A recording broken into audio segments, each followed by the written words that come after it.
নমস্কার, কেমন আছেন সবাই? প্রিয়াজ কিচেন থেকে আমি প্রিয়া চলে এসেছি আবারও নতুন একটা রেসিপি নিয়ে তোমাদের সবার সাথে শেয়ার করতে।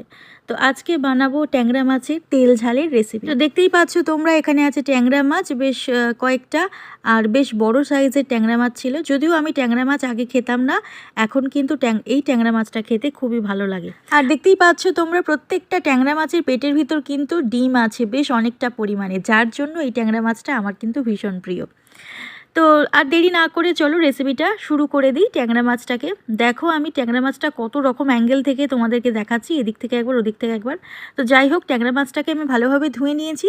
এরপর নুন আর হলুদটা ভালোভাবে আমি মাখিয়ে নিচ্ছি। ওদিকে কড়াইতে তেল গরম করতে দিয়েছি। তো কড়াইতে তেলটা বেশ ভালোই গরম হয়ে গেছে। এবার আমি দিয়ে দেবো ট্যাংরা মাছগুলো, কিন্তু খুব সাবধানে ট্যাংরা মাছটা ভাজতে হবে, কারণ এই ট্যাংরা মাছ ভীষণ ফাটে আর ভীষণ তেল ছিটকায়। ওই গরম তেল কিন্তু চারিদিকে ছিটকে পড়ার চান্স থাকে। তাই আমি কিন্তু ট্যাংরা মাছটাকে দেওয়ার সঙ্গে সঙ্গেই ঢাকা দিয়ে দিয়েছি। ঢাকাটা খোলার পর দেখতে পাচ্ছি বেশ ভালোভাবে ভাজা হয়ে এসছে, এপিট ওপিট দুপিট ভালোভাবে ভেজে নিয়েছি।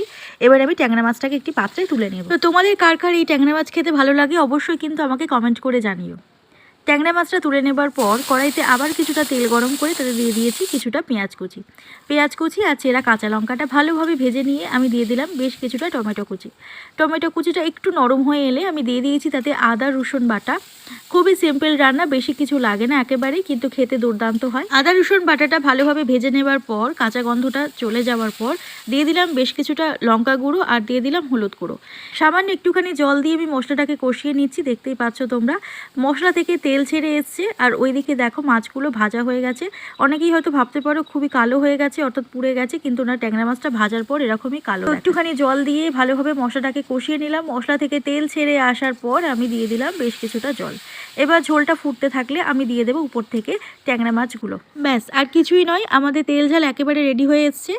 এবারে মাছটাকে আমি ঝোলের মধ্যে দিয়ে দিলাম। বেশ কিছুক্ষণ ধরে মাছটাকে আমি ঝোলের মধ্যে ফুটিয়ে নেব, যাতে মাছটা সিদ্ধ হয়ে আসে। ভিতরে ডিম আছে, সেই ডিমগুলো যদি কাঁচা থেকে থাকে সেই ডিমগুলো কিন্তু সিদ্ধ হয়ে যাবে এই সময়।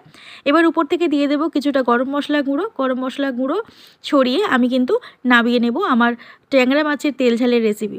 একদম কমপ্লিট। গরম গরম ভাতের সঙ্গে কিন্তু একদম জমে যায় আর দুর্দান্ত খেতে লাগে। একবার এইভাবে বানিয়ে দেখো, এক কথায় অসাধারণ বলবে।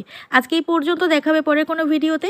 তো রেসিপিটা কেমন লাগলো অবশ্যই কমেন্ট করে জানিও, আর ভালো লাগলে অবশ্যই একটা লাইক করে দিও, আর চ্যানেলটাকে সাবস্ক্রাইব করতে একদম ভুলবে না। আজকে এই পর্যন্তই, টাটা।